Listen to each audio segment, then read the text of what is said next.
Buenas noches, bienvenidos al Foro de Intercambio de Ideas de E7 Región de Murcia.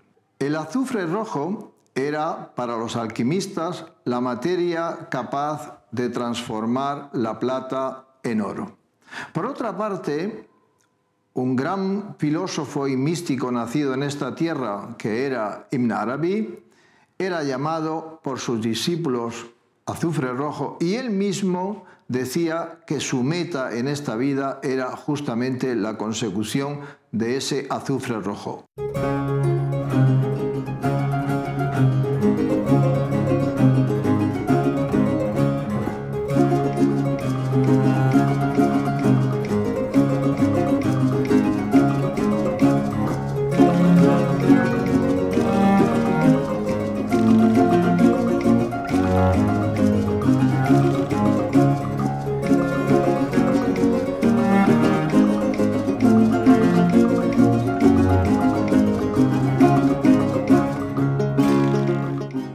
Esta noche nos queremos preguntar qué es la felicidad, porque en el fondo, ¿qué es lo que desean todos los seres humanos?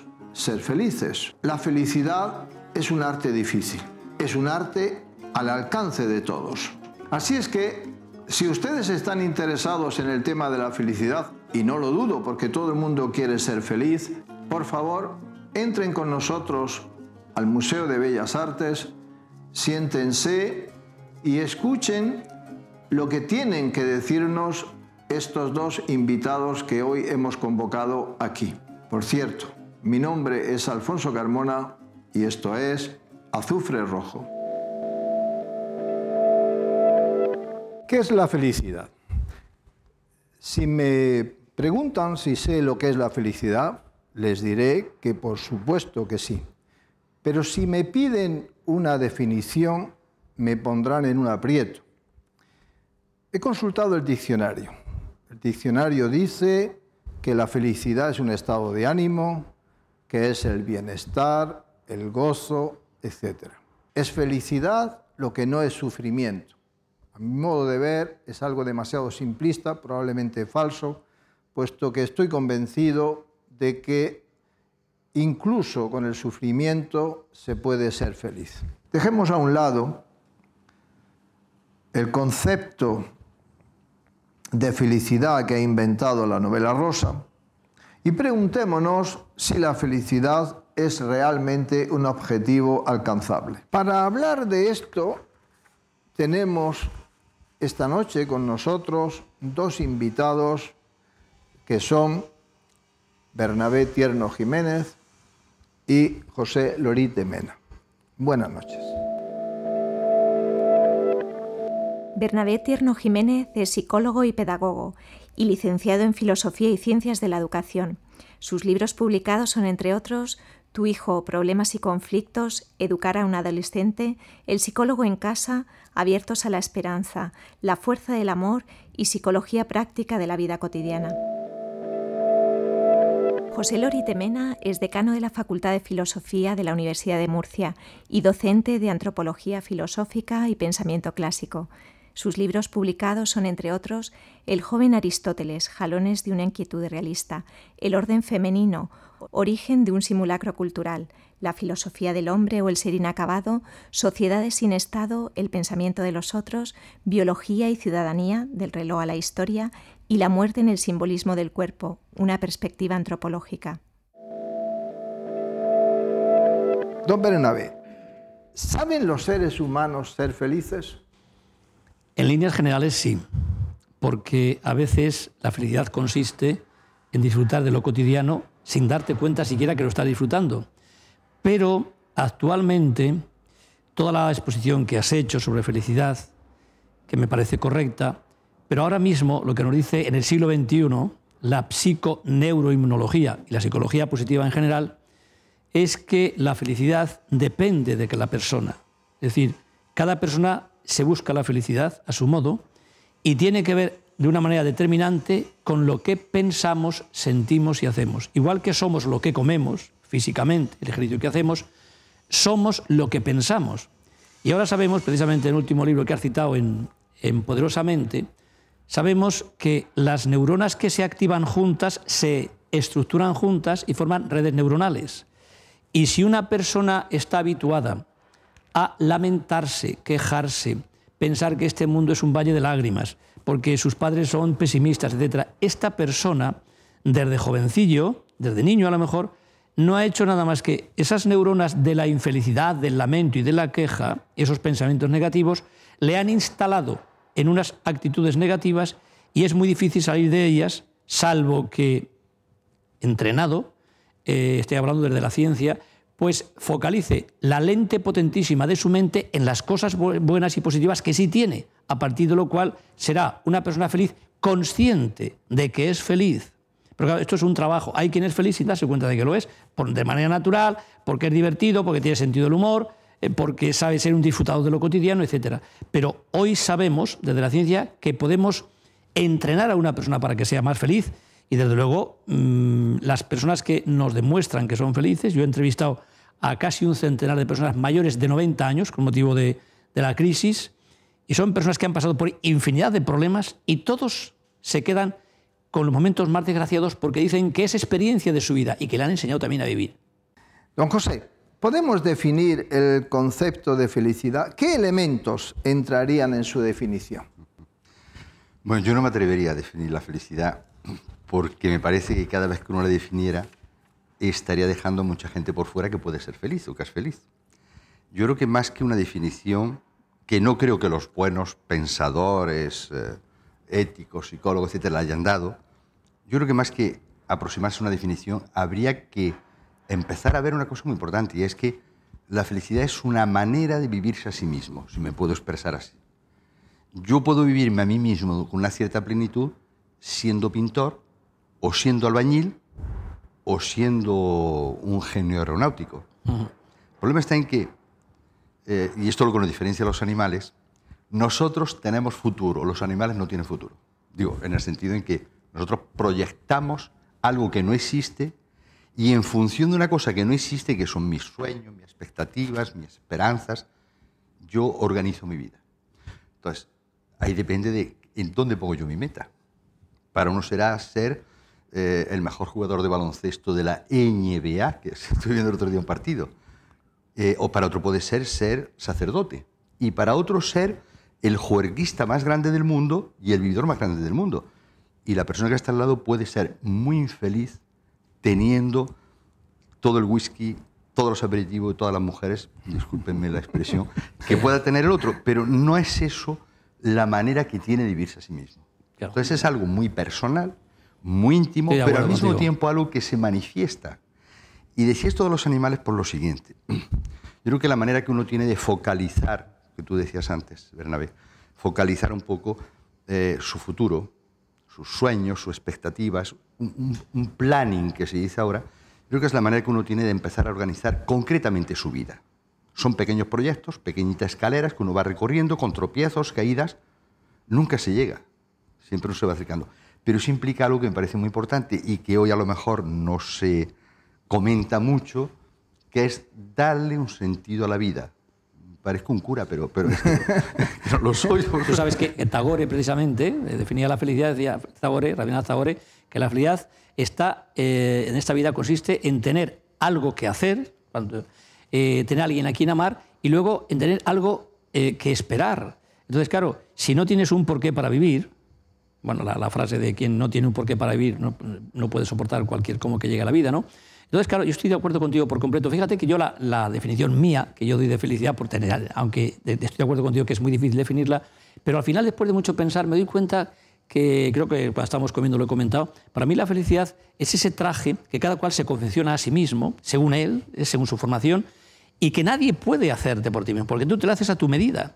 Y esa es la felicidad que tú decías, pues yo qué sé, del barrendero, del que, bueno, viva el vino y las mujeres, ¿no? Que dice por ahí pues bueno, tienen su felicidad. Por eso yo cuando entrevisté a casi más de 100 mendigos y todos tenían su felicidad y ninguno se daba menos de un 5 en puntuación de felicidad, ellos me decían, bueno, es que yo tengo mi propia felicidad. Por eso he dicho al principio que creo que hay mucha más gente feliz de lo que pensamos. Pues alguna investigación demuestra ya que en España, por ejemplo, pues ya se ha comentado que hay casi un 70% de gente que se siente feliz, porque es feliz a su modo, Otra cosa sería si analizáramos una felicidad más profunda, más, diríamos, con un más sentido a la vida. Pero claro, es que a cualquiera te dice que es feliz, aunque para ti esa felicidad no te sirva, ¿no? No, digo que la felicidad, por lo tanto, es un objetivo alcanzable, porque es la felicidad de cada uno, ¿no? Pero eso que hemos dicho antes, ¿se puede ser feliz a pesar del sufrimiento? Lo que pasa es que yo creo, Sí. Alfonso, que la felicidad no es una llanura a la que uno llega, Claro. creo yo. Y una línea recta ascendente una línea continua. recta. Yo lo Claro. digo por experiencia personal que tenemos todos y por lo que yo me he aproximado a este tema. No es una llanura que dice, ya estoy en la felicidad y ya he llegado y estoy feliz y me quedo ahí. Muchos momentos gozosos. Exacto. Que tú y provocas. es algo, yo creo que quizás algo que podría transmitirle uno a los educadores, que creo que ya lo saben por experiencia propia, y sobre todo a la gente joven, es que la felicidad es una obra, es algo que uno hace, nadie se la va a hacer, es la construcción. Hay algo muy importante en la historia de la cultura occidental, hasta que llega el cristianismo, me refiero a los griegos, y es que cuando aparece el término ética, está asociado a la felicidad. Sí, la felicidad y la ética van juntos. O sea, es Aristóteles el primero que escribe la Ética a Nicómaco. Y hay una cosa muy bella, y es que la ética para ellos, el término griego es construir una morada. Yo les digo alguna vez a los estudiantes, si tenéis vuestra habitación decorada con cosas que a mí me pueden parecer horripilantes, pero que para vosotros son maravillosas, yo llego, la quito y me decís, oye, no toques mis paredes, mi decoración. ¿Por qué? Porque habéis hecho algo que es la manera como queréis vosotros vivir, haceros una instancia. Y la felicidad es construirse una morada en la vida, que nadie se la va a dar, ni el padre ni la madre. Si fuéramos conscientes y exigentes con nuestros hijos, le diríamos, hijo mío, yo te doy el ladrillo, el cemento, el palustre, no sé si se dice así todavía, te doy esto, pero el que hace la casa eres tú. Yo no puedo darte felicidad, te puedo dar o apoyarte para que tú hagas los medios. Pero además, José, hay investigaciones de Kenon Seldon que él ha demostrado que, por ejemplo, se han cogido dos grupos de estudiantes, aquellos que han decidido, ellos han tomado decisiones propias, han organizado, por ejemplo, la forma de estudiar, etcétera, frente a otros en que se le ha impuesto la manera de actuar y tal. Y se ha visto que precisamente aquellas personas que tienen la capacidad de elegir, o sea, el hecho de elegir, por tanto, el estar al mando de tu vida, te hace ya feliz. Y ahí tenemos, y estoy de acuerdo contigo, en que aquellas personas, por ejemplo, cuando alguien se esfuerza, no es que simplemente el esfuerzo te dé la felicidad, sino el darte cuenta que tú eres actor, tú te sientes creador. Yo después, si hay tiempo, diré lo que yo llamo un poco las 5J, de los jamones de 5J que hay en la vida para ser feliz, ¿no? Y claro, uno de ellos no, pero hay tiempo ya mismo. es estar, bueno, es estar al mando de tu vida. Bueno, pues que nuestros oyentes, nuestros televidentes cojan boli y voy a apuntar ahora mismo. O sea, es estar al mando de tu vida. Ahora estamos viendo, los que formamos a educadores, que la importancia que es dejar que la pelota en el terreno del educando para que la juegue él. Y claro, cuando alguien, yo recuerdo que en mis primeros años, se viene a acabar la primera carrera de filosofía, el primer día yo le digo a los alumnos, tenía 24 años, bueno, os traigo aquí 40 folios, eran 40 en la clase, para que cada cual me diga cómo quiere que sea la clase. Hombre, revés, si el profesor es usted, no, pero es que a mí me interesa, la clase es para todos. Ayudadme, y claro, vamos a hacer una clase que el director del colegio a mí me lo permita. Aquellos chavales que se sintieron actores y protagonistas me dieron prácticamente el 95% y aquello fue una maravilla, porque ellos elegían. Pero bien, ser feliz en la medida en que uno elige, uno se siente actor. Luego, más adelante comento los 5. Vamos, yo los 5 puntos ya sé en cualquier momento, pero vamos, que estén atentos porque lo voy a dar. Y yo creo que yo le llamo la alforja para el camino, ¿no? Es lo que yo llevo siempre conmigo mismo cuando voy por ahí, porque desde luego para mí es determinante que la felicidad depende de nosotros y eso tenemos que transmitir, porque es esos momentos gozosos de las cosas más cotidianas, normales y sencillas. Que no hace falta quien busca la felicidad en grandes cosas. Todos sabemos que hay quien dice, bueno, cuando me case, cuando me compre el coche, cuando me compre el piso en la playa, cuando tal. Y luego al final resulta que se muere rabiando y pataleando y no ha sido feliz. Pero fíjate, Bernabé, que lo hemos hecho todos. Nos empeñamos en tener una licenciatura o un trabajo, y luego el doctorado, y ponemos un empeño que consume nuestras energías. Y en hacer de nuestra propia vida, lo que decían los clásicos, una mínima obra de arte, eso que decía uno, yo soy moderadamente feliz. Sí. Eso lo dejamos al azar. Somos arquitectos de nuestro apartamento, de nuestro piso. Lo decoramos. Somos arquitectos incluso de nuestras relaciones sociales. Pero no de nuestro destino. Y no de nuestro destino, Ahí está. de nuestra manera de organizar nuestra vida. Y eso lo que nos falta es el tacto con nosotros mismos para decir, puedo hacer confluir muchas cosas, porque ser feliz, Aristóteles, yo vuelvo a Aristóteles, que es una vieja creencia mía, y Aristóteles dice una cosa muy importante. Si una persona tiene enfermedades o una persona querida se muere, o tiene deficiencias económicas, no tiene recurso económico y es un pobre desgraciado que no tiene para comer. Entonces dice Aristóteles, no puede ser feliz. Si hay unas condiciones mínimas que es un espacio afectivo, un espacio material, y organizar todo esto es muy complejo y no le dedicamos tiempo. Para hacer un doctorado tenemos que planificar, nos pasamos 4 años, lo cual es correcto, y para hacer un puente no digamos. Y resulta que para planificar nuestra vida no nos paramos un minuto, somos perfectamente improvisadores. Bueno, sí, pero una pregunta, quizás nos separe un poco del tono de la conversación, pero ¿por qué la idea de felicidad se ha asociado históricamente a conseguir para siempre la pareja soñada? ¿Por qué los cuentos terminan diciendo y se casaron y vivieron felices? Bueno.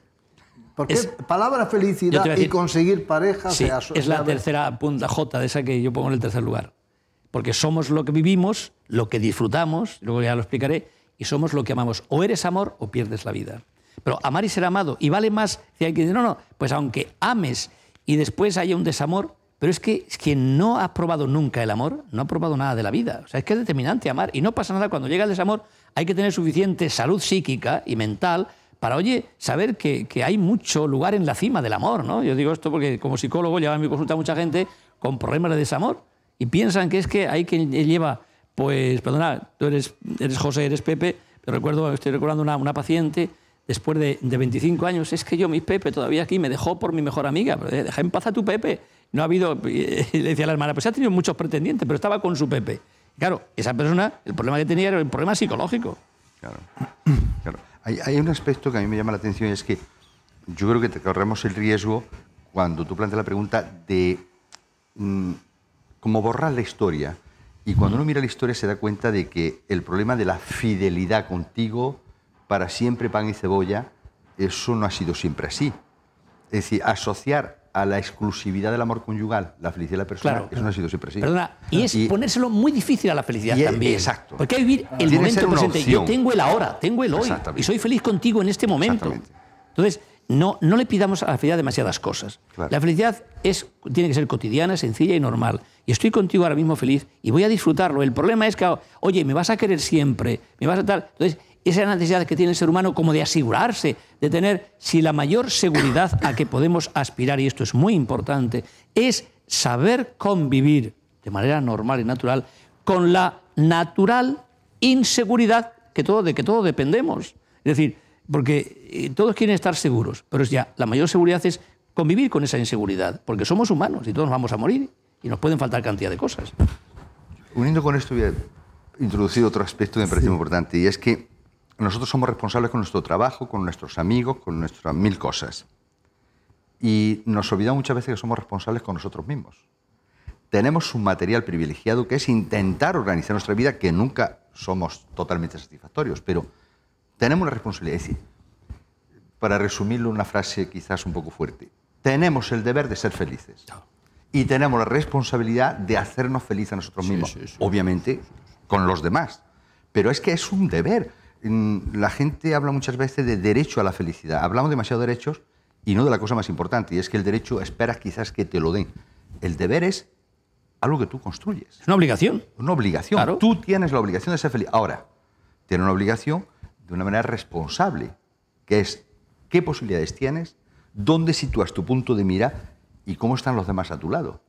Y claro, lo que nos creemos que tenemos derecho, pues al derecho a voto y el derecho a la felicidad. ¿Cómo que derecho a la felicidad? Tengo derecho a un espacio que me permita que yo asuma mi deber de la felicidad, pero no a que me den la felicidad. La felicidad no me la da el Estado, los sindicatos, ni siquiera mi mujer.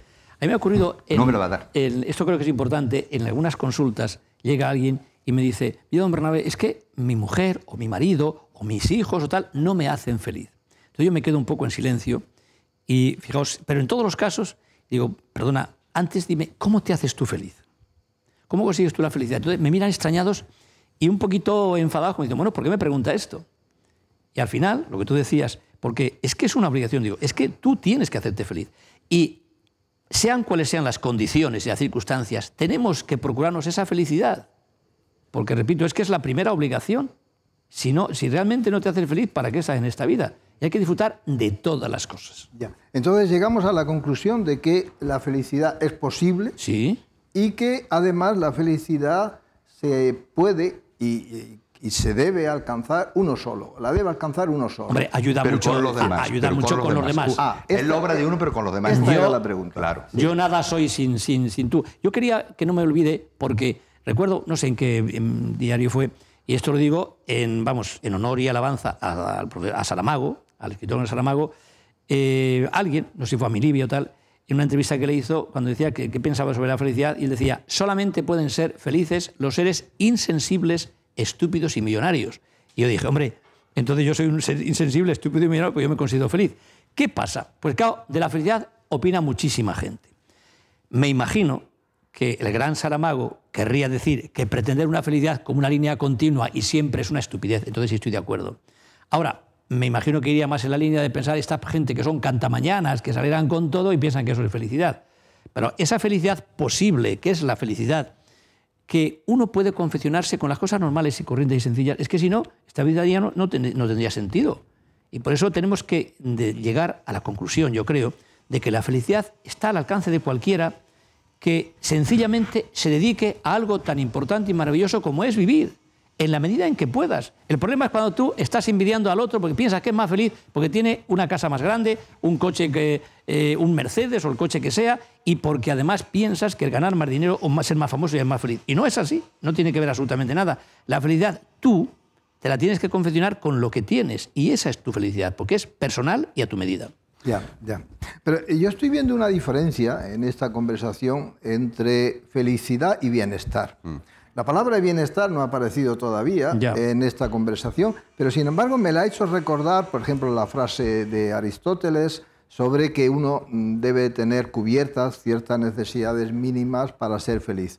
Me da la impresión de que uno tiene que tener cubiertas esas necesidades para tener un bienestar, al menos un bienestar exterior, ¿no? Un bienestar físico, pero que la felicidad es otra cosa ligeramente diferente o incluso muy diferente, ¿no? Pero yo creo que se puede ser feliz incluso sin tener estos medios mínimos de bienestar. Yo incluso iría un poquito más lejos. ¿Se puede hablar de un bienestar interior? Sí, claro. Estar a gusto ¿Cómo se describiría? Mismo. O sea, claro. ¿Cómo explicarles a nuestros espectadores? No sé si vosotros habéis hecho esa vivencia. ¿Cómo explicar a nuestros espectadores lo que es el bienestar interior? No sé. Bueno, para mí el bienestar interior es si tú te encuentras a gusto contigo mismo. Por ejemplo, yo puedo tener muchos defectos, pero si yo soy el mejor amigo de Bernabé Tierno, me perdono mis cosas, sé que tengo cosas buenas y malas, no necesito ser tan inteligente como José ni tal. Y entonces, pero estoy a gusto con lo que tengo, yo ya soy feliz. Es esa felicidad posible porque me conformo con eso, pero no por un conformismo, sino porque me siento a gusto. Pero es esa paz interior, esa tranquilidad que te da el decir, bueno, con esto tengo suficiente y ¿para qué quiero más? Fíjate, si me permites, Bernabé, yo creo que cuando uno tiene 15, 16, 17 años, 18, a mí se me ha olvidado ya esos años, el ser feliz es inseparable de un juego de posibles, de un proyecto. Sí. Cuando uno tiene 70, 80, la felicidad no está en los posibles, sino quizás que en el pasado, en lo que viene detrás, en los nietos. Yo tengo amigos que tienen nietos y lo que ellos disfrutan con sus nietos es irradian felicidad. Y no es lo mismo que cuando uno tiene 20 años. Entonces, el bienestar, yo creo que es algo que debe existir, y una sociedad como la nuestra sería vergonzoso que no garantizara un mínimo de bienestar a sus ciudadanos, un mínimo, eso que se llama seguridad social, que debería ser mejor y demás, pero ese bienestar que es un mínimo indispensable es lo que permitiría a la gente que estuviera en las condiciones materiales adecuadas para que él pudiera elegir luego cierto camino de vida. Cuando yo tenía 15 años, 16 años, en mi pueblo estudiaban 5 personas, por los medios materiales. Actualmente vas y te levantas 3 ingenieros electrónicos y a la esquina siguiente tienes 2 genetistas y luego hasta un filósofo. eso es lo normal hoy en día. Si el medio permite que esta gente tenga posibilidades. Esa es la base. Pero luego viene ya el plan de vida que yo me voy buscando. Y ese plan de vida es como un proyecto. Yo empiezo una casa y a los 18 años empiezo a hacer una serie de cosas. A los 25 está la habitación medio construida, a los 50 tengo que tenerla construida, a los 60 tengo además otra habitación en la playa donde voy con mis amigos. Y eso me da un entorno que me permite que yo me viva a mí mismo de una cierta manera que es muy distinta según la cronología de la persona. Entonces, ser feliz no es monótono, no es continuo, es como una línea quebrada, como una escalera. Yo quería, si me permitís, vamos a ver, no quiero que se me pase, a menos por, yo creo que es importante lo que voy a decir. A mí, como hablo mucho de la felicidad y es un tema que lo estoy tratando constantemente, siempre me dicen en el coloquio, sí, pero ¿qué pasa, oiga, don Bernabé? Y si a usted le deja a la persona que más quiere en el mundo, le dicen que tiene una grave enfermedad o se queda usted sin trabajo, ¿de dónde va la felicidad? Eso es lo primero que te dice todo el mundo. Sé que mucha gente está diciendo, bueno, sí, esto es muy, muy bonito, estos señores hablan de la felicidad.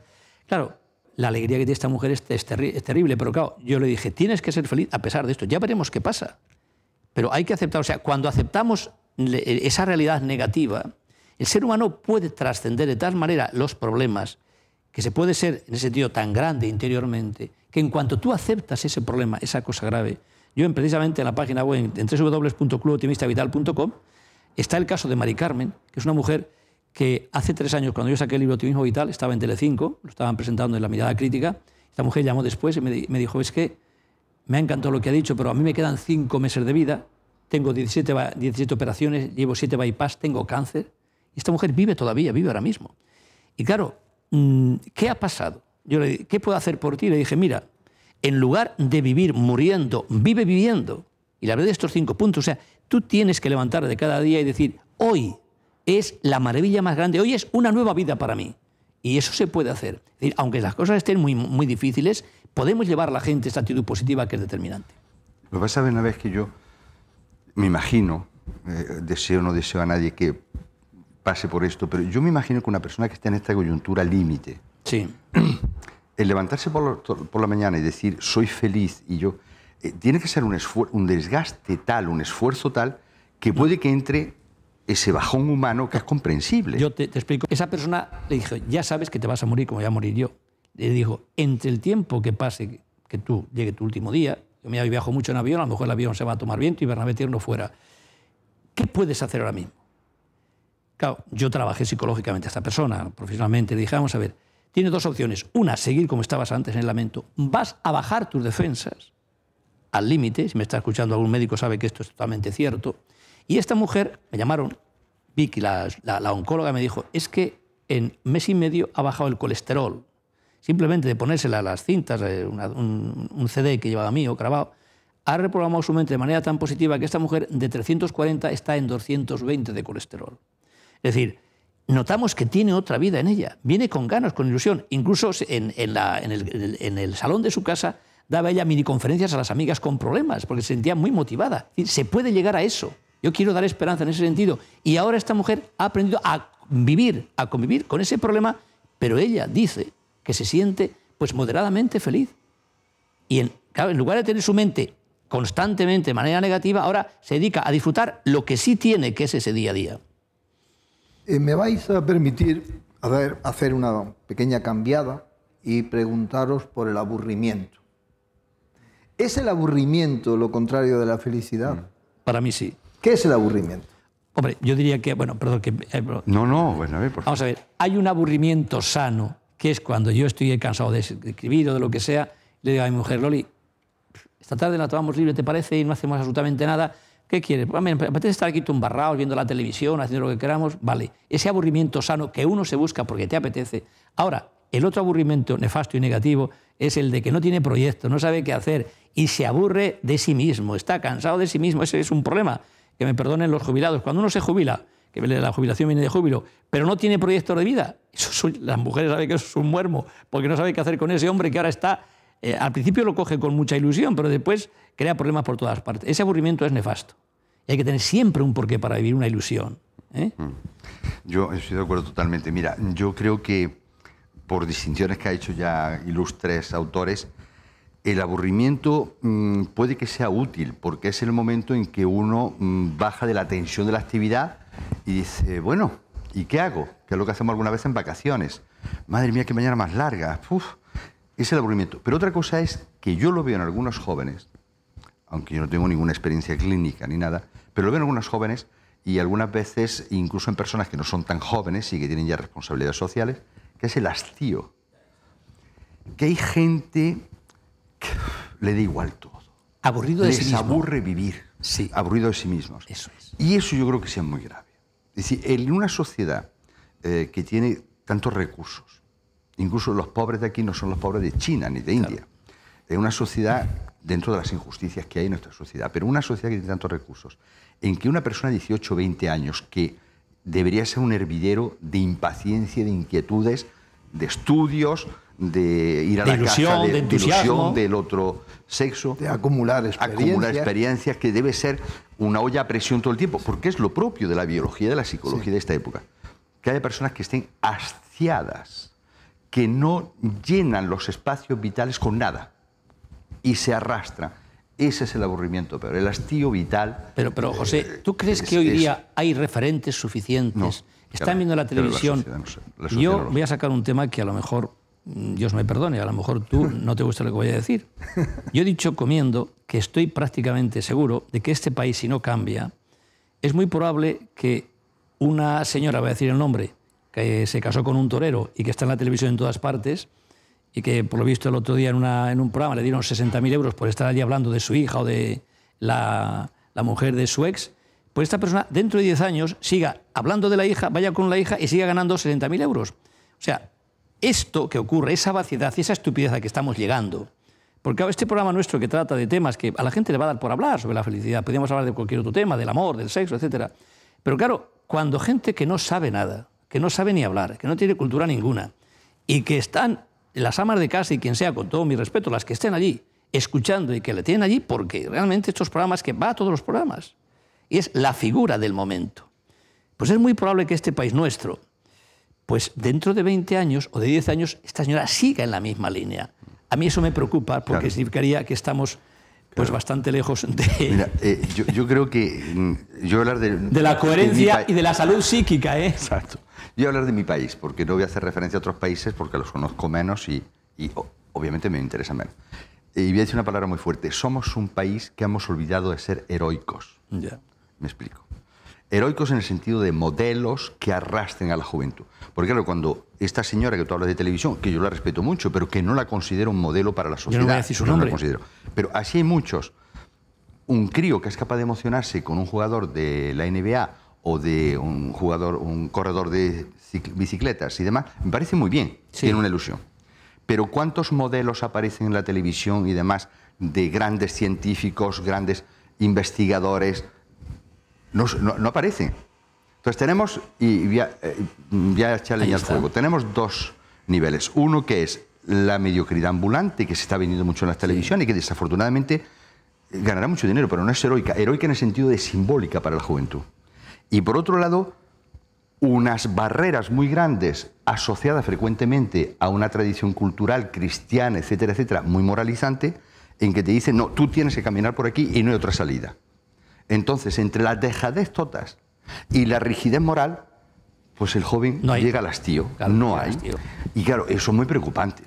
Y entonces, pedirle que sean felices, ¿qué es? Pues irse por un lado o por otro. O tengo muchas cosas materiales o me resigno a obedecer siempre. Y lo que tiene a mano es una confusión enorme. Los amiguetes tal, claro, no tiene. Pues para terminar el tema del aburrimiento, yo recuerdo que aquí mismo, hace una semana, alguien reivindicaba el aburrimiento.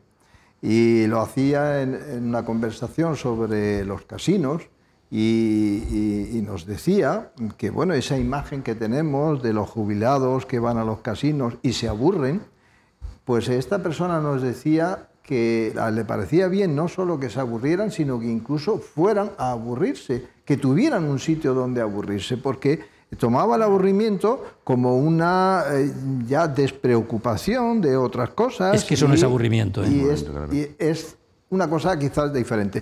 También pienso que a veces cuando se habla de gente aburrida, yo no sé qué pensar si se refieren a personas que se aburren ellos o a personas que aburren a los demás. Sí, bueno. Que es algo muy diferente. Es decir, hay algunas personas que no son aburridas porque ellos no se aburren en ninguna situación, pero que otras personas los consideran aburridos porque no hablan de cosas que a ellos les interesan. Claro. Esa persona de la televisión, que me supongo que quién es, para mí es una mujer aburrida, porque todo lo que dice es algo que a mí no me interesa. Es muy lista, pero porque saca tajada y bueno, bien. Ahí sigo. Y ahora, a propósito del aburrimiento, pienso en la expresión italiana, que yo creo que hace tiempo que no empleamos, il dolce far niente. Pues ese dulce no hacer nada es una noción positiva, incluso muy positiva, me parece a mí, ¿no? Pero yo no sé hasta qué punto es aconsejable ese dolce far niente. ¿Usted lo considera aconsejable en orden a la felicidad? Es decir, necesitamos para ser felices de vez en cuando una ración de dolce far niente. La desconexión, es desconectar. Yo en 2 segundos. Vamos, yo lo comentaba al principio. Yo hay días que estoy cansado de trabajar, de no sé qué, de muchos cursos, y entonces le digo a mi mujer, Loli, ¿qué hacemos hoy y tal? Y entonces nos vamos por ahí a comer fuera, cogemos el coche, o sea, ese hacer lo que nos dé la gana, no tener normas ese día o esa tarde o tal. Eso, además, yo lo aconsejo mucho a las parejas. Es decir, sería necesario que una vez a la semana y por lo menos 1 o 2 veces al mes, durante un día, desconectáramos de tal manera que no estamos para nadie. Ese es el dolce far niente. Ahora, una persona aburrida, un tostón que no sabe que está amargada y te mira así con... No, eso es el aburrimiento del que creo que estamos hablando, pero no se trata de eso. Y el aburrimiento, con perdón, y termino ya, de los que van al casino, hombre, van al casino, ven al amigo, comentan esta cosa, esta otra, etcétera, se relacionan. Bueno, eso puede ser su parte positiva entre gente que no tiene otras cosas que hacer. A mí me parece que además esta expresión italiana de la dolce vita y demás, yo creo que emerge un poco en contraste con esta sociedad capitalista, en el mal sentido de la palabra, utilitarista, que hay que producir mucho, se mide a la persona por lo que produce y por lo que tiene. Y entonces llega el momento en que se introduce una idea que yo creo que es muy interesante, y es que no tengo nada que hacer. Lo que disfruto. Pero si es que nuestros ancestros... ¿Qué disfrutas realmente? Nuestros ancestros tenían más tiempo libre que nosotros. Claro. Nosotros no tenemos tiempo libre. Lo normal es que muchas personas se levanten a las 6:30, 7, vuelvan a sus casas a las 8:30, 9... y es corriendo todo, incluso para dar un beso a la mujer tienen que pedir cita, a ver en qué pasillo nos encontramos. Y yo creo que somos una sociedad que está volcada en la producción de cosas y estamos olvidando que la gente, para hacerse personas, tienen que disponer de un cierto tiempo.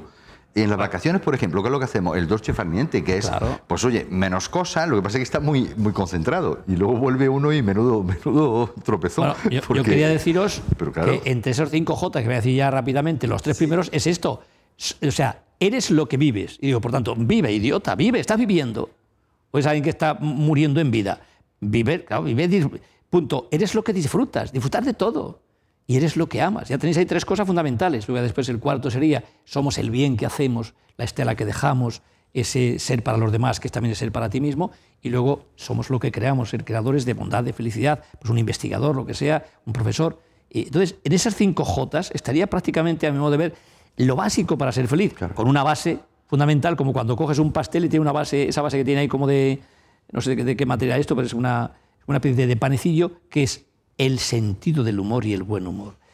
Quien nos blinda de los problemas es el sentido del humor. Yo digo que la vida es tan absolutamente importante como para casi no darle a nada excesiva importancia, porque entonces es cuando ya tenemos el problema. Porque ahí está el sentido del humor, que es quien te blinda de todos los problemas. Bien, estamos estableciendo en este programa un catálogo de las fuentes de la felicidad. Queremos saber los factores que hacen que uno sea feliz. Vamos a continuar después con este catálogo que intentamos establecer. Bueno, tenemos ya los 5 factores que nos ha dicho Bernabé. Hay que añadir también el sentido del humor. Ya tenemos 6 factores que dan la felicidad. Y quizás después de una pausa que vamos ahora a establecer, podamos seguir estableciendo este catálogo. Pero ahora lo que ustedes van a oír en boca de Paloma Carvajosa es una descripción de un paraíso. Es verdad que todas las religiones prometen un paraíso. Es el premio a haber sido correctos, buenos en esta vida, haber cumplido los preceptos de la religión. Pero el paraíso que nos va a describir Paloma en este relato es un paraíso que no es realmente un paraíso para las almas, sino que es un paraíso para los cuerpos. El jardín del Edén o jardín de la felicidad inalterable es fresco y aromático y está lleno de deliciosos e inagotables frutos. Brotan en él manantiales de vino, de leche y de miel y fluyen arroyos de fragantes perfumes. 4 ríos lo recorren, sus guijarros son perlas más blancas que la nieve, la hierba de sus orillas es azafrán. Viven allí quienes han sido capaces de atravesar un fuego que derretiría los 7 cielos y las 7 tierras, y donde acechan serpientes como cuellos de camello y alacranes como mulas negras. Los pocos que logran salir indemnes del fuego y las alimañas llegan a un vergel donde crecen todas las variedades de árboles. Debajo de cada árbol hay una fuente. Los elegidos beben de esas fuentes y su agua los purifica de toda inmundicia interior. Luego se bañan en una alberca azul y allí limpian el exterior de sus cuerpos. Sus rostros quedan resplandecientes como la luna llena, su piel se suaviza como la seda y sus cabellos huelen a jazmín. En el jardín del Edén no hay casas, todos son palacios, cuyas paredes están construidas con ladrillos de oro y plata. El suelo es de ámbar, las fachadas están recubiertas de diamantes, las estancias han sido revestidas de jacintos y las puertas están hechas de piedras preciosas. Cuando los habitantes del Edén beben del manantial de vino, se embriagan, y la embriaguez les hace volar, y en un instante recorren una distancia de 1000 años, hasta llegar a una gran montaña de oloroso almizcle, al pie de la cual brota una fuente de 7 caños. Beben de ella, y su agua les hace volar otros 1000 años hasta llegar a un palacio, donde cada uno tiene reservado un lecho de 70 colchones de plumas de cisne. Tras el descanso, les escancian un licor de frutas celestiales y salen al jardín donde al atardecer, desde blancas nubes cabalgadas por genios y duendes, les llueve el agua de la vida. Es entonces cuando pueden sentarse en sillas de nácar a la mesa de la eternidad, en las que les sirven vinos generosos y manjares que nunca antes se han probado. Cuando se levantan de la mesa, tienen la fuerza de todos los astros. Si echasen una sola mirada al mundo, este se convertiría en almizcle. Si solo una gota de su saliva cayera al mar, este se volvería deliciosa agua dulce. Si uno solo de sus cabellos cayera en la tierra, iluminaría a todos sus habitantes. Cuando sonríen, el destello de sus dientes es la luz del Señor del poder. ¿Qué les ha parecido esta descripción paradisíaca? Yo antes de casi que terminar, iba a decir, por Dios, qué exagerados. Porque yo creo que los humanos somos más modestos. Tanto oro, sí, tantas montañas, tantas perlas, tanto amizcle, tanto vino y tanto todo tan perfecto. Yo creo que los humanos pedimos menos, claro, pero al alcance de la mano. Porque claro, todo esto, prometerlo no cuesta nada. Yo puedo prometerle a ustedes eso y más. Y más porque sigo escribiendo, no tan bien como ellos, pero el realizar esa precaria felicidad que tenemos todos en la vida, eso sí es difícil. Entonces, ¿para qué nos pintan esos paraísos tan maravillosos en vez de que trabajemos nuestra vida aquí con los demás? Yo francamente, hombre, unos 300.000 eurillos o 500.000 nos vendrían muy bien a todos para ponernos, pero a partir de ahí uno dice, ¿y tanto necesitamos para ser felices? Viendo la parte afectiva, la profesional, la amistad, la vida social, la vida pública, la vida política, ¿tanto, claro, necesitamos? Yo creo que no. Pero, entonces, ¿para qué tanto? Y déjame un apunte nada más, Bernabé. ¿Saben ustedes que el cielo, la primera vez que aparecen textos, que es en Babilonia y casi que en Egipto al mismo tiempo, unos 4.200 años antes de Cristo, antes de nuestra era, ¿saben ustedes que los inventores son las grandes castas sacerdotales y las grandes dinastías? ¿Por qué? Porque lo que querían es lo que ellos tenían, reproducirlo después, que todo continuara. Y saben ustedes que el cielo no iba nada más que las clases altas. Sí. La socialización del cielo es muy posterior. Es decir, aquí te lo pasa fatal. Tú que eres pobre y miserable estás cavando en las pirámides. Y yo que tengo todo el poder y todo, eso va a continuar. De ahí los grandes enterramientos. Va a continuar después. Y dicen, bueno, y yo no tengo derecho. ¿Tú cómo vas a tener derecho, pobre desgraciado, si no has hecho nada en tu vida? Claro, no hace nada más que sufrir el pobre. Y entonces, curiosamente, es el cristianismo, lo digo con toda la tranquilidad de que no soy creyente, es el cristianismo el primero que socializa el cielo. Claro, sí, señor. Socializa, lo pone al alcance de todos los españoles, digamos. Pues me ha gustado la forma en que lo ha dicho, porque además socializar. Es que es así. Pero yo quería decir que la felicidad de los humanos, esa felicidad que pintan aquí, en el Jardín del Edén, es una felicidad imposible porque se olvidan de una cosa muy importante. No podemos ser felices constantemente de esa manera, nos aburríamos tremendamente. Yo he bebido agua porque tenía sed y dentro de un rato largo, a lo mejor que tenga mucha sed, una cerveza fresca me va a venir bien. Pero yo voy a disfrutar de esa cerveza en la medida en que yo tenga necesidad. Alguien que tiene todo cubierto no puede ser feliz, se aburriría de esa felicidad. Es igual que si, imaginad, todos los hombres de 1,90, guapísimos, bellísimos, etcétera, como digo alguna vez en mis conferencias, y son todos iguales, todos bellísimos.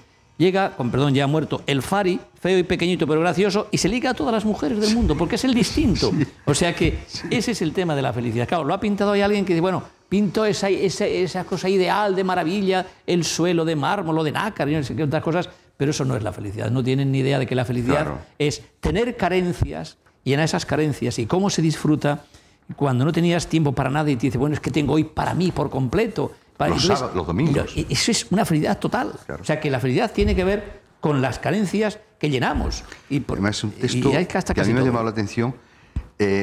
Todo el aparataje de la felicidad es material. Sí, sí, venga todo. cosa. Y el otro, la otra persona, los otros, casi que aparece una sola vez, creo, vamos, no puedo decir.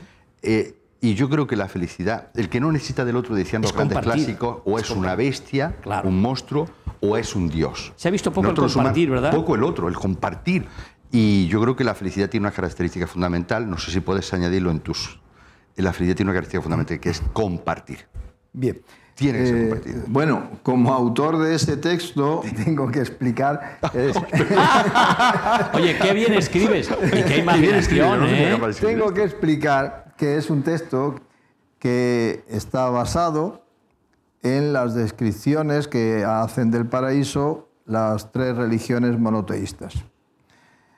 Es verdad que incluso el cristianismo, que ahora describe el paraíso de una manera más bien abstracta, en los primeros siglos, en los siglos anteriores al Islam, tenía unas descripciones del paraíso de ese tipo. Es decir, esto es un lujo innecesario, es un placer solitario, digamos, es yo y bueno, que me sirvan y que me froten el cuerpo, etc. Bueno, el cristianismo tiene en los 2-3 primeros siglos, o hasta el cuarto, sus descripciones del paraíso son así. Bueno, hablan de ríos, de vino, leche, miel.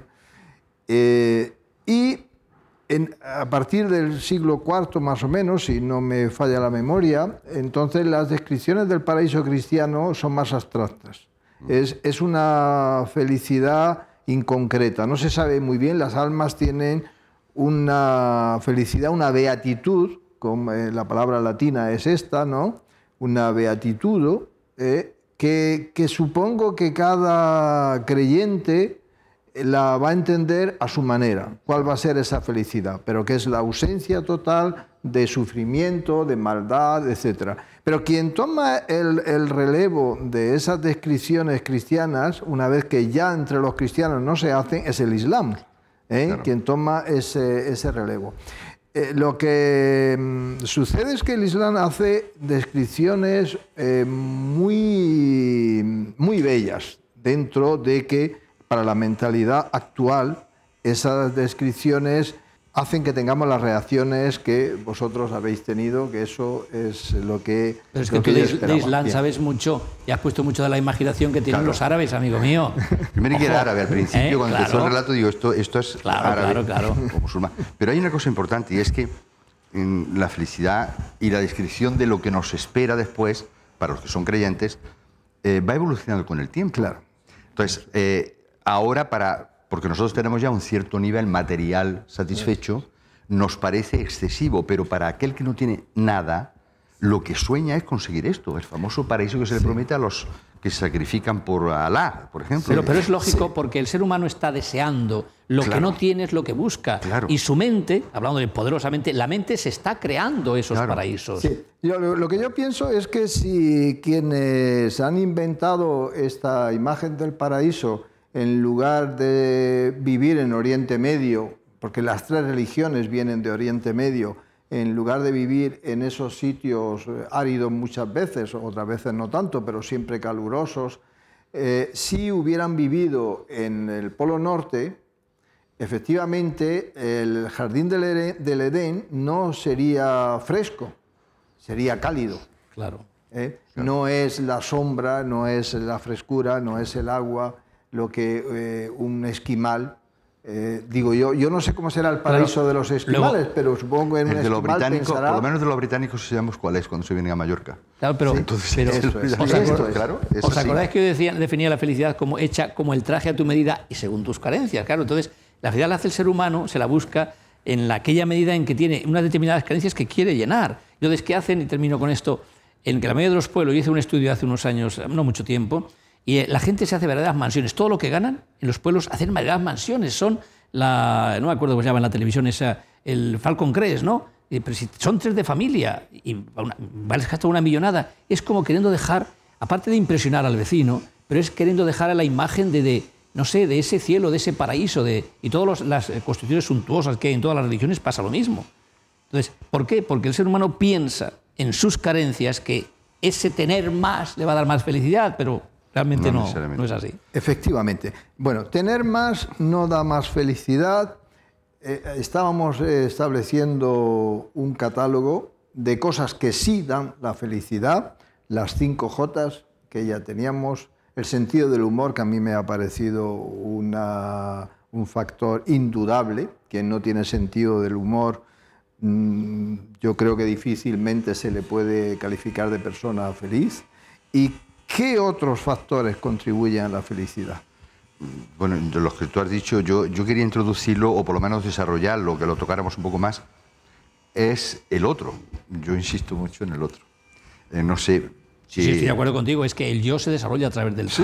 En este programa queremos satisfacer la curiosidad de nuestros espectadores, dándoles la posibilidad de dirigirse a nosotros a través de Internet, acudiendo al sitio web que aparece en sus pantallas o a través de nuestro blog y formulándonos las preguntas que consideren oportunas acerca del tema de programas sucesivos. En esta ocasión, Paloma ha reunido varias preguntas que nos han hecho nuestros espectadores y que queremos que nuestros invitados tengan la posibilidad de responder a las inquietudes de nuestros telespectadores. Adelante, Paloma, con esas preguntas. Sí, Alfonso, sin duda la felicidad suscita debate y apasiona. Pepe de Jumilla, por ejemplo, nos dice literalmente: Bertrand Russell decía que la felicidad es no obtener todo aquello que se desea. ¿Reside entonces la felicidad en la esperanza? Por contraposición, no reside en lo material. Pero ¿nos apoyamos en esto para conseguirlo? ¿Qué opinan nuestros tertulianos? Mira, yo creo que somos una cultura, la occidental, de dicotomías. Sí. O necesitamos lo material o no lo necesitamos. Y yo creo que necesitamos lo material, pero no en exclusiva o de manera excluyente. Y necesitamos lo espiritual. Yo reivindico mucho la espiritualidad, que no la religiosidad. Dios me salve de esas cosas.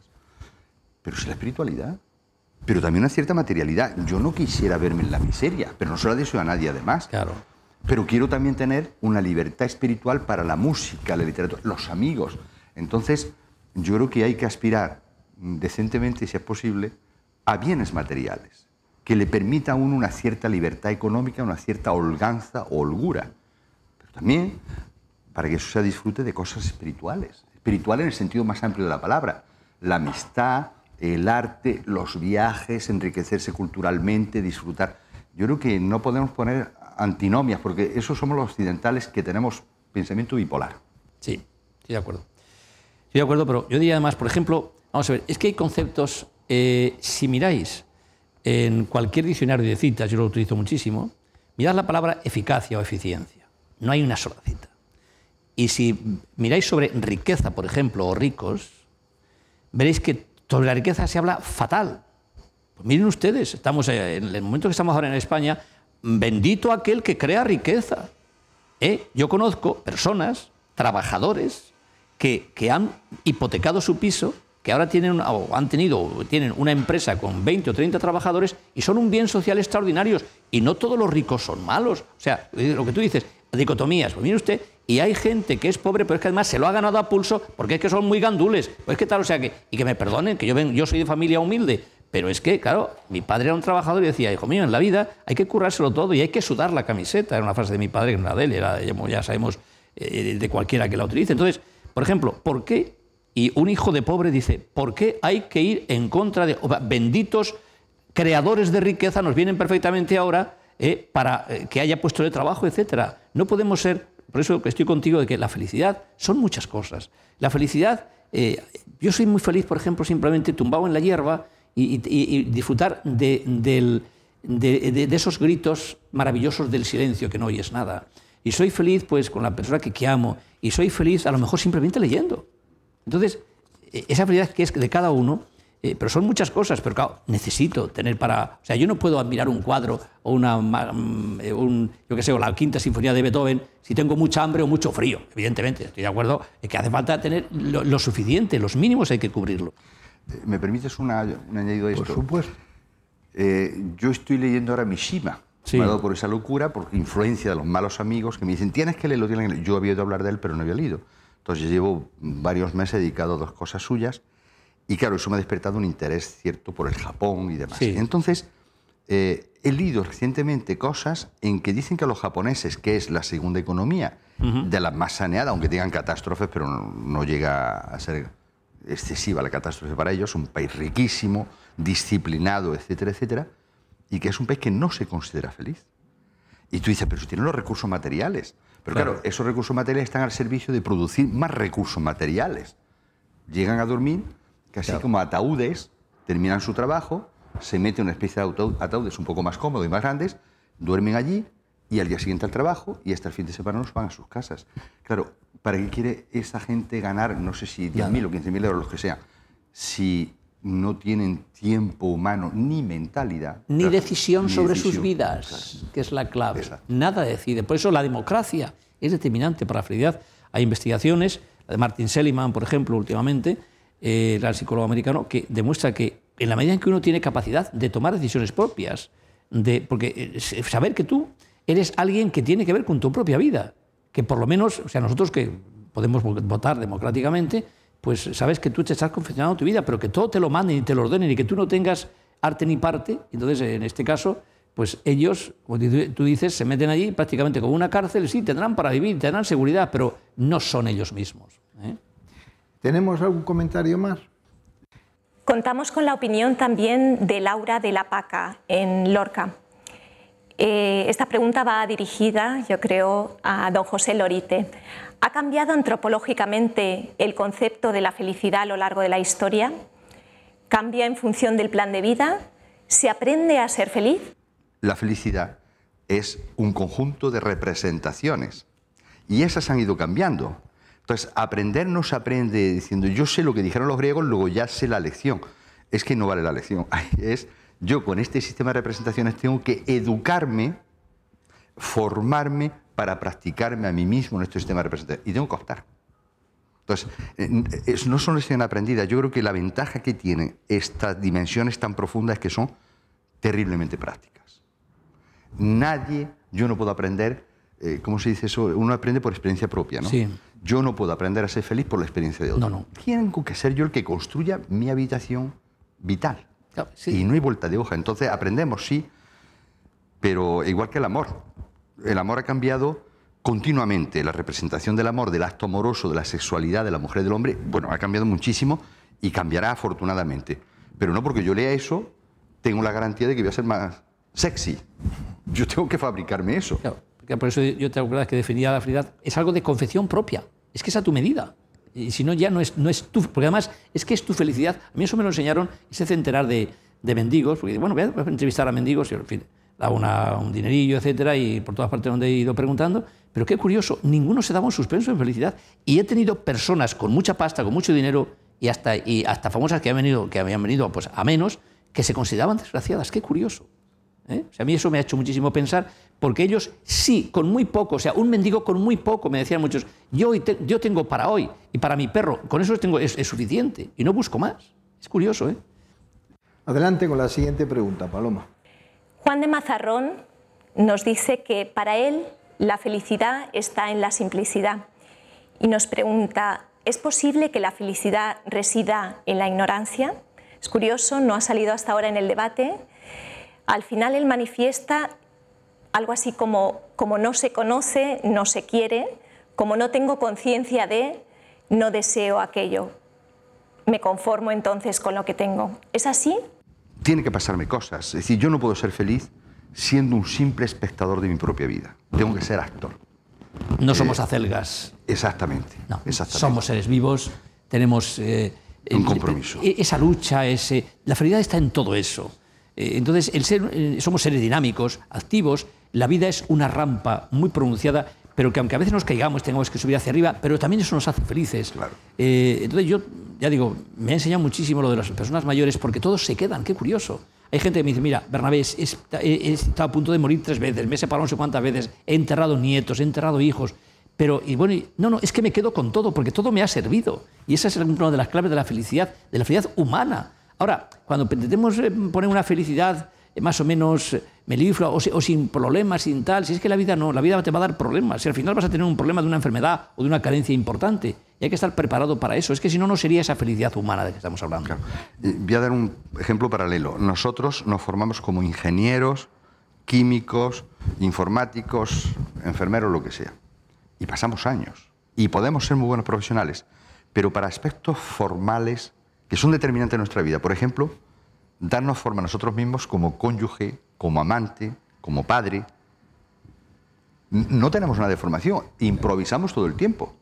Entonces, es terrible que las cosas más fundamentales, que es pues, mi convivencia más intensa, que es mi convivencia con mi amante, mi esposa, o con mi hijo, mi hija, eso que es tan determinante y en lo que ponemos tanto esfuerzo, vamos como si fuéramos a la escuela infantil, no sabemos nada. Sí. Y luego para reparar una bombilla tienes que pasar un cursillo de 3 años.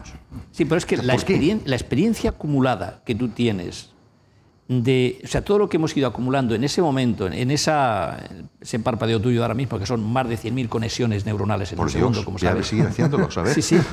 Entonces, claro, tú echas mano de toda la experiencia acumulada y te parece que no, pero la reacción que tienes o el consejo que le das a tus hijos o cómo actúas ante una situación de conflicto tiene que ver con todo eso. Parece que no lo tenemos, pero sí lo tenemos. Sí, pero fíjate, Bernabé, yo ahora, mi hijo, el último, tengo 2 que son ya mayores y están fuera, mi hijo tiene ahora va a cumplir 22 años.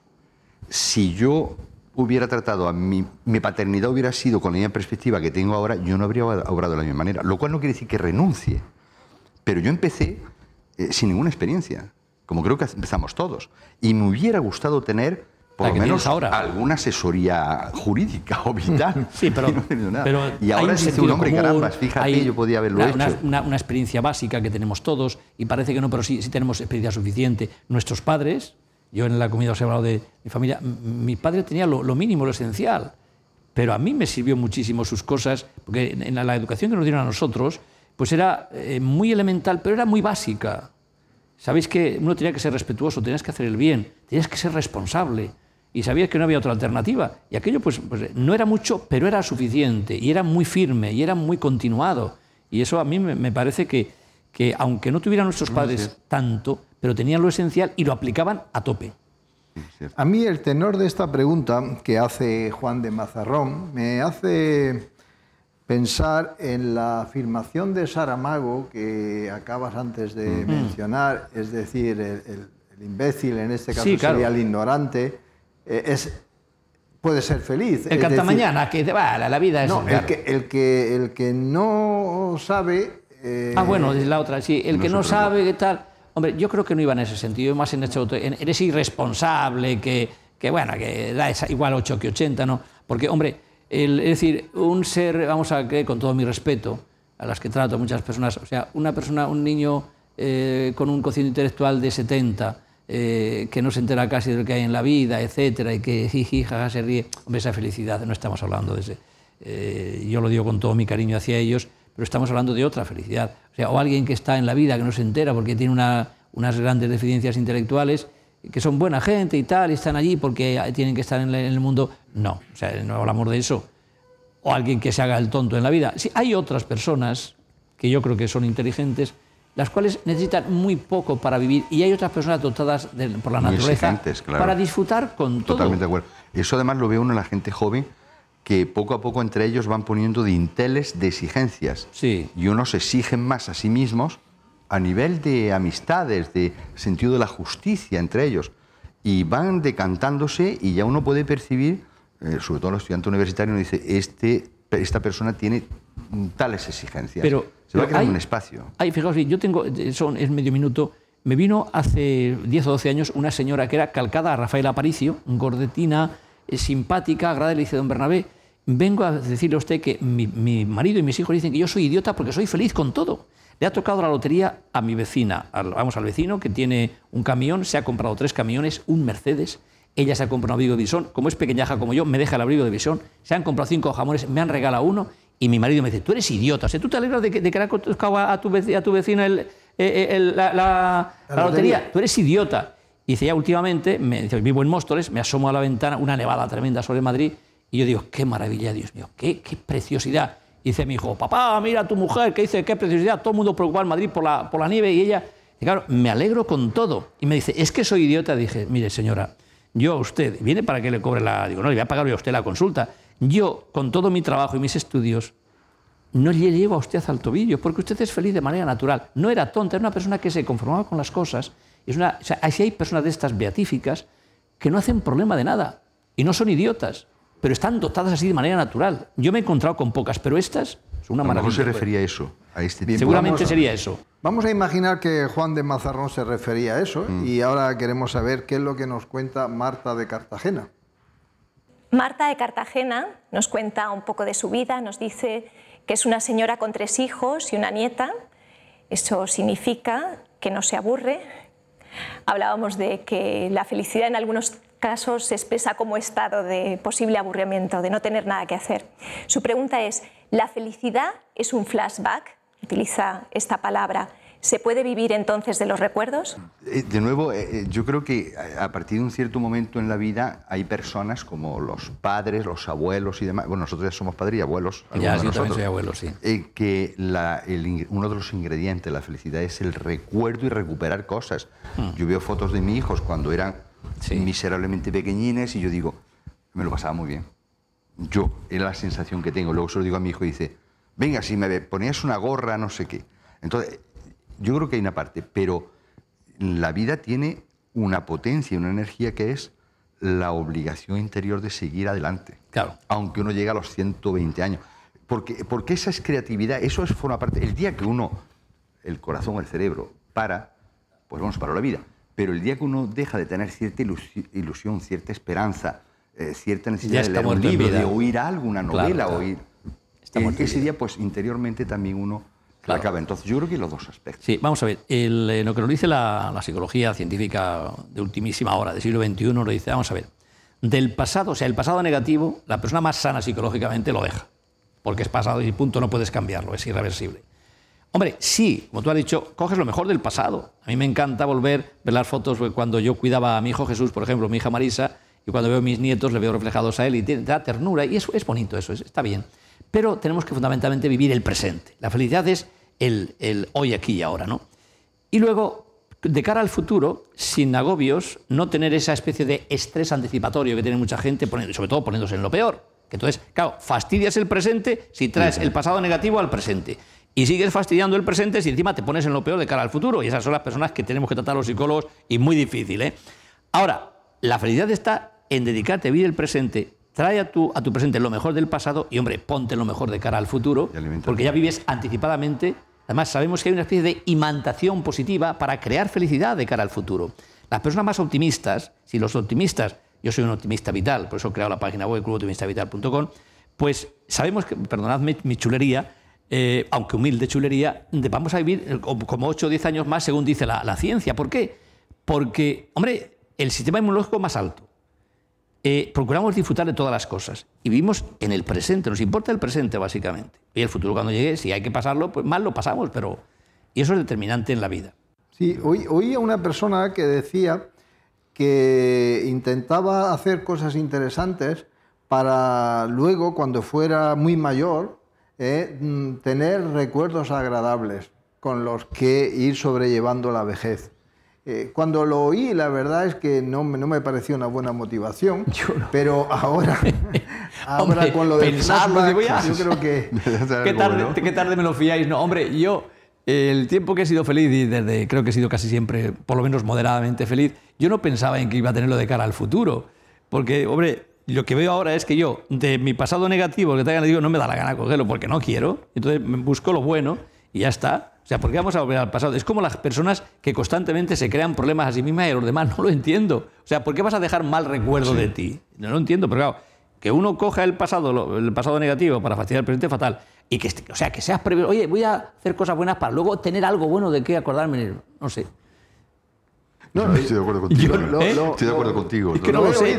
Hombre, pues qué fino hila esa persona. No, ahora me voy a portar bien y voy a sembrar como a acumular como hace la hormiguita para que luego tenga cosas buenas de qué alimentarme. Yo me dedico a vivir el presente ahora, por aquí, ahora y por vivirlo, nada más. Bien, vamos a acabar con esta sección escuchando a Paloma decirnos la pregunta que formula Fermín de Cejín. Fermín de Cejín considera que la felicidad es algo más simple. Nos dice que se considera feliz cuando sale con sus amigos los fines de semana y nos pregunta: ¿es la felicidad un momento concreto? ¿Somos felices entonces por la suma de estos momentos, por determinados estados? Hombre, claro, yo creo que sí. Ya lo hemos dicho ya. Hay momentos que son insignificantes para los demás, que es encontrarse con los amigos y decir, madre mía, qué bien. Tiene que haber una empatía enorme y demás, y sí. Ahora, yo creo que pasa muchas veces en los jóvenes, el creer que solo esos momentos son los que dan felicidad, llega a eliminar otras cosas. Por ejemplo, estos jóvenes que consideran que oír música clásica, pues qué aberración, ¿no? ¿Cómo se puede perder el tiempo en eso? Y a lo mejor hay personas que prefieren saborear pues una melodía clásica, claro, o un libro clásico. Entonces yo creo que hay que... Sí. Yo lo entiendo y estoy de acuerdo. Yo estoy de acuerdo contigo. Yo me acuerdo de una conferencia que asistía al gran de Cobian, que sabéis que era un gran nutrólogo. Pues este hombre decía que, bueno, ya sé, que hay que comer de todo por la importancia que tiene, porque al comer de todo no te preocupes que vas a tener toda clase de los componentes nutricionales, etc. Pero yo diría que la felicidad no puede ser una sola cosa. Una persona que a mí me encanta escribir, pero claro, yo tengo que divertirme, soy doca, hablo con los amigos, me encanta, pues no sé, tener mis momentos de relajación. Aquí estoy corbata y medio sudando y tal, pero me encanta estar en vaquero. O sea que son esos momentos gozosos, porque claro, si la cifra solamente en un momentito es como el que solamente come. Aquí estamos en la zona de paellas, pero oye, mi mujer hace unas paellas de maravilla, pero los sábados. Ahora, todos los días paella sería tremendo, y mira que me gusta la paella. Es decir, que por eso la felicidad son muchos componentes, como tú decías, y que hacen que haya esa variedad, que además nos encanta la variedad, que es muy sana. Yo creo que el que solo es feliz en momentos concretos, probablemente la mayor parte de sus momentos sean de infelicidad, no sean precisamente de felicidad. Yo creo que estas personas son las que buscan pues conseguir el puntito que dicen, ¿no? Es decir, colocarse en un momento dado, pero no es una actitud vital que hace que tengan ante la vida una actitud positiva que les hace ser felices. Sí. Bien, vamos a pasar a otra sección de este programa, que son las recomendaciones que nuestros invitados pueden hacer a nuestros oyentes sobre el tema que estamos aquí, no exactamente debatiendo, pero sobre el que estamos hablando. ¿Por qué? Porque supongo que en esta conversación hay suficientes elementos de información como para que se haya aprendido bastante acerca de la felicidad. Pero hay que seguir aprendiendo de esto si se quiere, sobre este tema, si se quiere ser feliz. Entonces, ¿qué recomendaciones les haríais a quien quiera saber más sobre este tema? Yo me lo pones, pues yo me acuerdo ahora del Gran Umbral, ¿no? Vengo a hablar de no he venido a hablar de mi libro, pero claro, yo tengo un libro que lleva 4 ediciones, salió a finales de marzo, 1 de abril, Poderosamente, donde hablo de estos temas.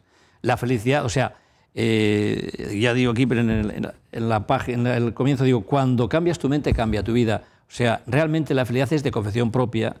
Y como todo es mente al final, en todos los aspectos, pues yo lo recomiendo para que lo trabajen. Lleva un CD para reprogramar la mente de manera positiva y gracias por darme esta oportunidad. Pero... No, yo es por no quitar mucho tiempo, porque yo aquí soy tímido para hablar de lo mío. Quisiera saber, ¿este libro enseña a ser feliz?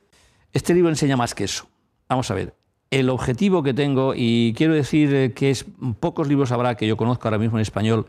O sea, vamos al médico, vamos al psicólogo, vamos al psiquiatra y todo nos dan psicofármacos, antidepresivos y yo pregunto, ¿tú qué puedes hacer por ti mismo? Esta es la clave, esta es la esencia. Es decir, podemos hacer muchísimo porque sabemos ahora mismo que las neuronas que se activan juntas se estructuran juntas. Y por tanto, una persona que esté instalada, por ejemplo, en la queja, ahora me están escuchando muchas mujeres y hombres que llevan años con antidepresivos y hasta ahora antidepresivo tan indepresivo y no salen de ahí. Es que, como no han cambiado de actitud, o sea, hay que dejar esa ruta negativa y focalizar la mente en todas las cosas positivas y buenas que tienen. Esas personas nunca han valorado lo que tienen. Y yo les digo, tú te das cuenta que habría millones de personas que se cambiarían por ti y no hacen más que quejarte y quejarte. Esas personas no pueden sacarles de ahí, queridos psiquiatras, compañeros y psicólogos. Es que tiene que cambiar. Entonces, lo que yo hago con el CD que se acompaña aquí es que esa persona empieza a ver lo bueno que hay en sí misma y a los 15 o 20 días ha empezado a darse cuenta de que está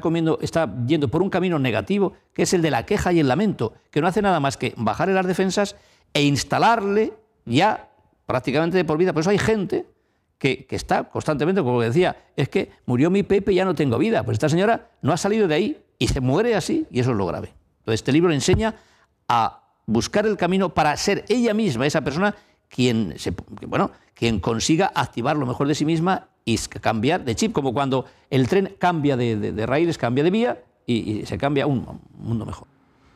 Y este libro tuyo sobre el ser inacabado, a mí no me parece que ese no sea un libro interesante para nuestro tema. Hombre, porque la definición del hombre como ser inacabado es muy interesante. Vamos a tener dentro de una semana aquí un programa sobre mística y justamente el ser inacabado es la posibilidad de que el hombre deje de ser inacabado es uno de los temas de la mística. ¿Este libro no sería interesante?